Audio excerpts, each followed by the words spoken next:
I thank you for the opportunity. It was fun to gather all these slides and videos together to relive the past. This all got started about 40 years ago, surprisingly, with a friend of mine, Alan Abbott, who I met at human-powered vehicle competitions starting in 1975. So it goes back quite a ways. So we decided we wanted to try something new, not land vehicles, but we wanted to do something to try to set records. And we figured a water vehicle would be the simplest approach. The benchmarks back when we got started with this project were a rowing scull was the fastest single rider vehicle in water, and they could do about 10.9 miles an hour over 2,000 meters. I don't know what's happened since then, but that's probably a pretty well developed. Then the ORD 8 was 13.9. So we were aiming to go certainly faster than a single scull with a single rider on the bicycle version of Flying Fish, or ideally faster than the ORD 8. So our approach was, of course, propeller drive and with hydrofoil to lift everything out of the water, get as little in the water as possible. It's never been done to our knowledge before, so we didn't know whether you could balance it like a bicycle, since there's no rotating mass, and how we would control the depth of the foils under the water. And also we were concerned about transition from just floating in the water to being foil borne. And also we didn't have a good idea yet on how to do all the structure. So we started out, I call this one the Flying Fish Zero. It was something to tow behind a motorboat. And we basically took an old bicycle frame and made some wooden wings and pulled it behind a motorboat to see if we could make it fly as a hydrofoil. And then the picture on the right, you can see that's my hand holding a fish scale to see how many pounds of force it took when this thing was flying. It did work, it flew. This is a motorboat. The first time we did this, it was a rented motorboat, and I was operating the engine and holding the fish scale and taking a picture. So it was a little bit precarious. This is in Puddingstone Reservoir in Southern California. So we had good results on this. So our next step was to make something with propulsion. And so you can see the previous one, there's a bicycle. There's a bicycle frame on the last version we had, the one on the lower left there. We had built a front wing with you can see that as a trailing surface follower that had a tiny little elevator flap on the front wing. And the idea in that was that it would regulate the height or the depth below the water that the foils ran. So we did a test on that with a tow test in the old wooden rear wing before we went to the trouble of making a real wing and a real propeller. So that we got that working. So our final version was the Flying Fish 1. It had a modified bicycle frame, just welded on some additional steel tubes onto it. And we made a carbon fiber wing, a wet layup, just solid carbon fiber and epoxy. It had a NACA 4415 airfoil, pretty basic. We had active depth control with the surface follower up in the front. The whole thing weighed about 45 pounds. And you notice there's no pontoons on this thing. So it was launched from a catapult on the dock.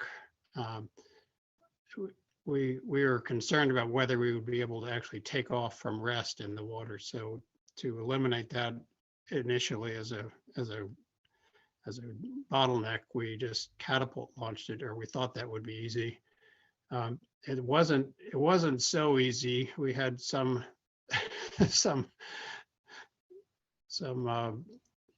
learning curve, I would say, associated with that. This is Alan Abbott on one of the early flights without, and you see this looks like a little stick pointing up here.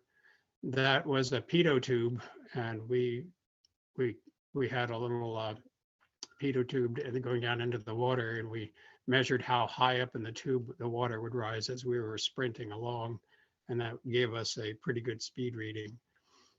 This one on the lower left is Steve Hegg, who we recruited to ride this vehicle. This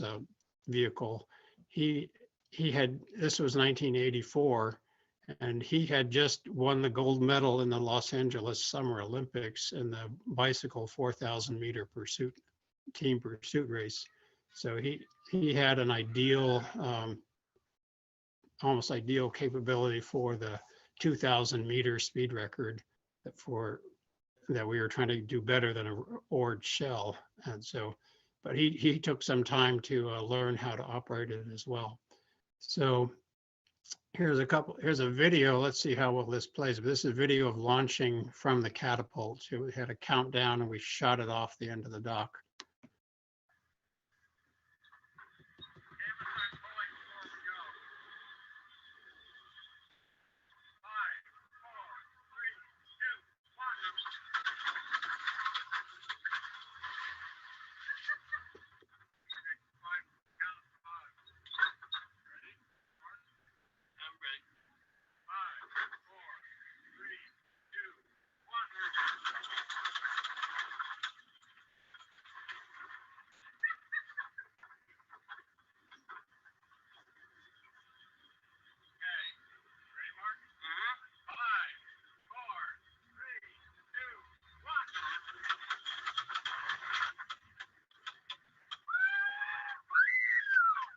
This is the very first time it worked.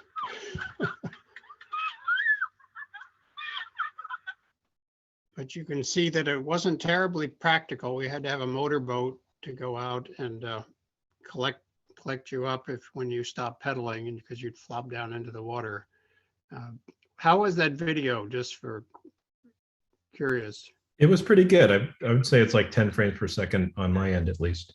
Okay. It was good, yes. Okay. Oops, wait a minute. I didn't want to do that. I wanted to go to the next page. Okay, there we are. Okay, so this was our first still I took during our first successful flight around. That was Alan Abbott riding, of course. So with this Flying Fish 1 version, we got Steve Hegg, the Olympian, the Olympic gold medalist, pretty confident in it, and we did a 2,000 meter run, which was not exactly comparable to an oared single shell, but we did a 2,000 meter flying start because we had to do a flying start. We did a flying start into the water in the opposite direction of the course, so he had to go in and then do a 180-degree turn and go through a timing trap. So it wasn't exactly the same, but he did faster speed than the record for a single shell. So then we moved to a new design where we wanted to be able to start from rest, because that makes it directly comparable to the oared shells, as you're starting on a stop condition. So we did an all new design. We got rid of building it off of a bicycle frame. We made it purpose-built steel frame, thin wall steel tubing. We purpose-built wing, 5.5 foot span, and we kept everything pretty light. And we came up, it was 32 pounds. Those pontoons were inflated just with air. They were made by Theo Schmidt in Switzerland for us. They were purpose-built for this craft. And this is an early flight of the Flying Fish 2 with the takeoff.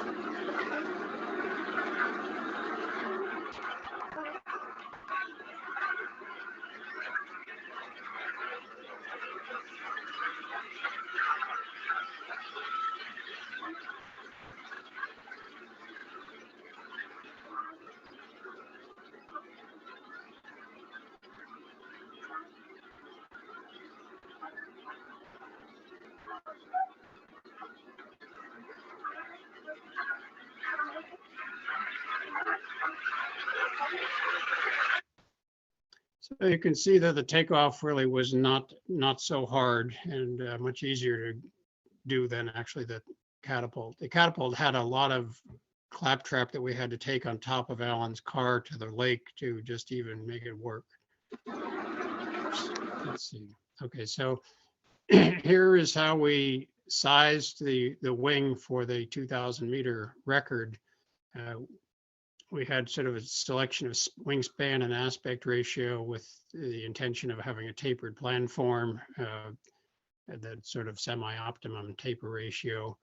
And we kind of looked at the trade-offs of, we wanted to have a minimum power to just stay in flight on the water of 0.2 horsepower.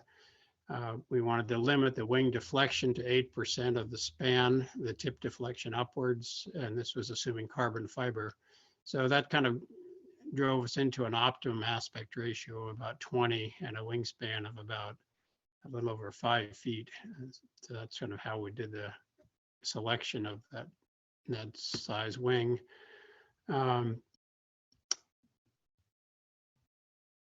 This is, I think this is out of, we did a Scientific American article, and I think we did that, but we showed that for the same amount of power required, we were significantly faster than a road shell, except at very low speeds, where the shell is better. And then we also determined that we could do, this was the optimum. If we could do a better one and go over 20 knots. That was what we started thinking about there. And then the power capability of a person versus duration. I forgot where we got this data, but cycling, you could do much higher power than rowing for short durations, and it kind of got to be equal after about a minute and a half. So if we wanted to do like really short sprints, certainly a hydrofoil with pedals is the way to go. So we built this flying fish too in my house. Alan and Colony, his wife, and I shared a house at the time, and we were building it in the room I'm currently in right now. So we made a model of the propeller. I designed the propeller using some minimum induced loss theory, algorithms. We made a mock-up propeller and then made a clay. This was a mock-up propeller. Then we made a clay kind of a mold separation line around that, and then laid up half of the mold. And then here's me laying up carbon. Then we made another half of it and made a 2-piece mold. And then here's me laying up carbon fiber, and there's Alan doing more carbon fiber in the mold. Just doing it at our house. So the design considerations for the propeller was that we had to pick a foil section, look for low Reynolds number, not too thin for structural reasons.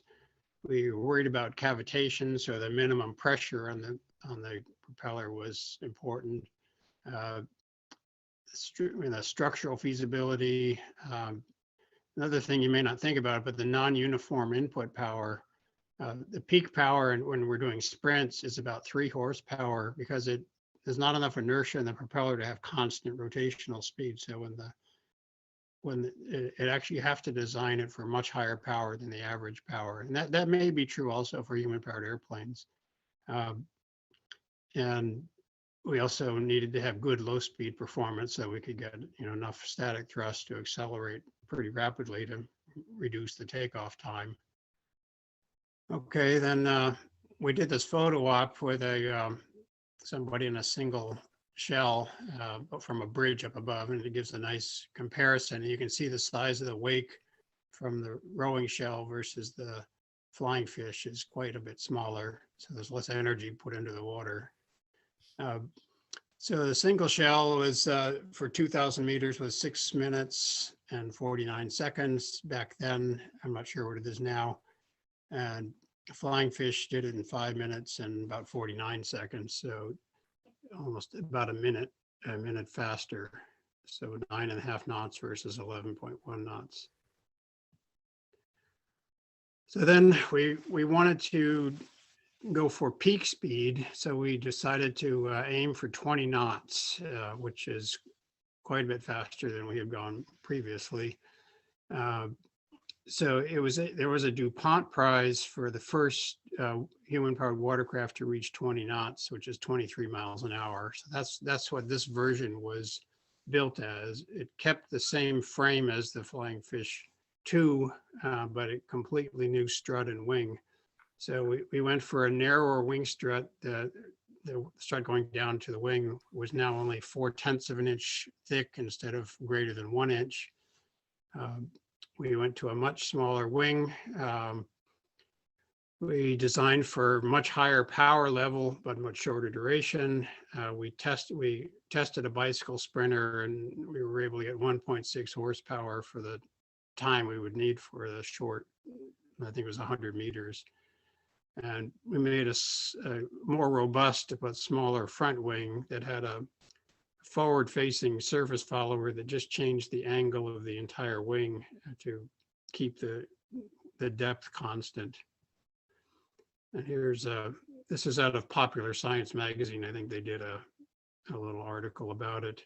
So there's the front-facing surface follower, and if the craft starts going down, the angle of this front wing changes, and it lifts it back up again. So it's just like a simple mechanical feedback mechanism to keep the depth constant.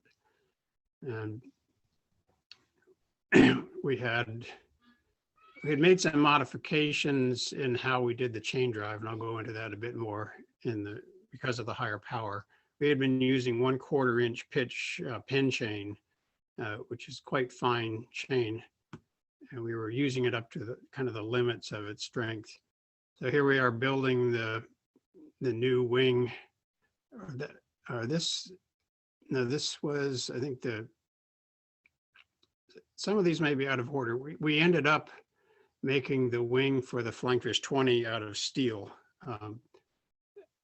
So that a steel wing allowed us to make it very thin, have it very stiff, but it was a weight penalty. I'll talk about that a bit more later. So here's the forward-facing surface follower, and up in the top in the middle is the chain drive.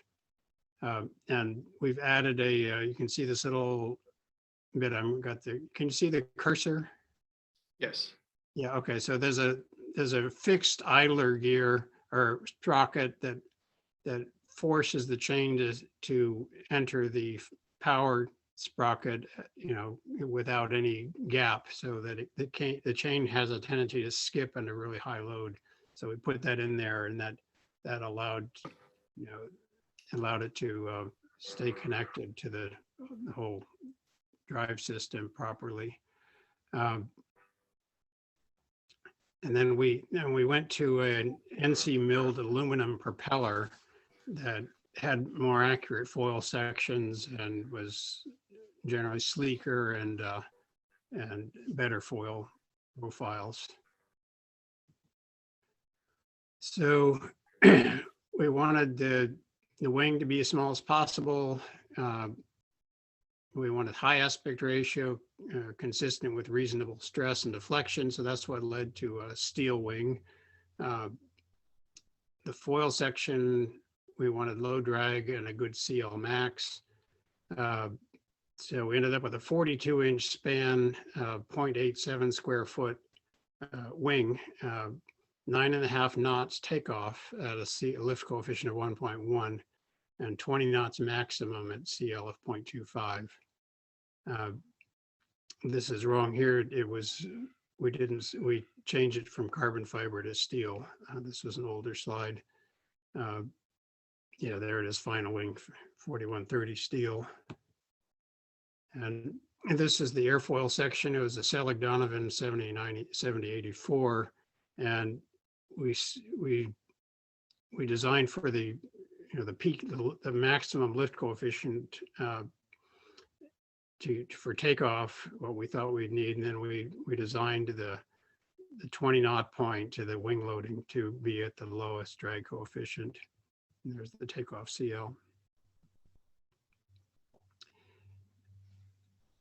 So here's a comparison of the strut between the Flying Fish 2 and the Flying Fish 20. The Flying Fish 2 was it was carbon fiber wrapped around a foam mandrel that we then dissolved out. And it was pretty big. It had a lot of space inside. And the Flying Fish 20, we made it only 0.48 inches wide total versus 1.1 inches wide. And that made a big difference. And the thing that you wonder is how do we get a chain down through this much smaller opening? And that's one of the things I'm most proud of on this Flying Fish 20 is because Alan and I spent a lot of time mocking up the chain path through there, and we were able to get it quite small. And the trick is you assemble the chain, just a big loop, but you assemble the chain with a half twist in it so that it's like a Mobius strip. And that allows it to do a 90-degree shift between the top where the axis is, the axis of the pedaling is across the craft, and then the bottom, it's the axis of the propeller. So that worked really well. But so we're transmitting peak powers of 3 horsepower through that little tiny strut. Oops, let me back up. Okay, now our performance, this was a Steve Warnetz, who was a pretty good bicycle sprint racer that we recruited. We did, our best speed was 20.1 miles per hour, so we didn't get to 20 knots. And we had an event out in Puddingstone Reservoir in California where we raced the MIT entry into this DuPont prize by Mark Drela called the Decavitator. And we raced back, not side by side, but it's on the same day we raced and did our times, and we beat the Decavitator on the same water. But they later did a faster time on the Charles River in Boston, and with some aid from a tailwind, which was very useful for when you have an air propeller. So they ended up winning the DuPont prize, but on the same day in the same water, we were a little bit fast. Okay, and I haven't followed the whole field that much, but I think we were the first with a kind of a human pedal powered hydrofoil. There was something much earlier in the movie called Gizmo. It was a sort of a thing you stood up and down on and pull these hydrofoils up and down, but we were the first with a fast weight, human powered hydrofoil. But it became very popular. There's some competitions all around the world. Now, I haven't followed it recently, so I don't know if our records have been broken or not yet. And then we did a Scientific American article in December 1986 issue. We got a cover of Scientific American. And we do have a website. It's a non-commercial website. It's just something that Alan and I put together at flyingfishhydrofoil.com. So there should be a bit more information there. And I'd be happy to answer any questions now.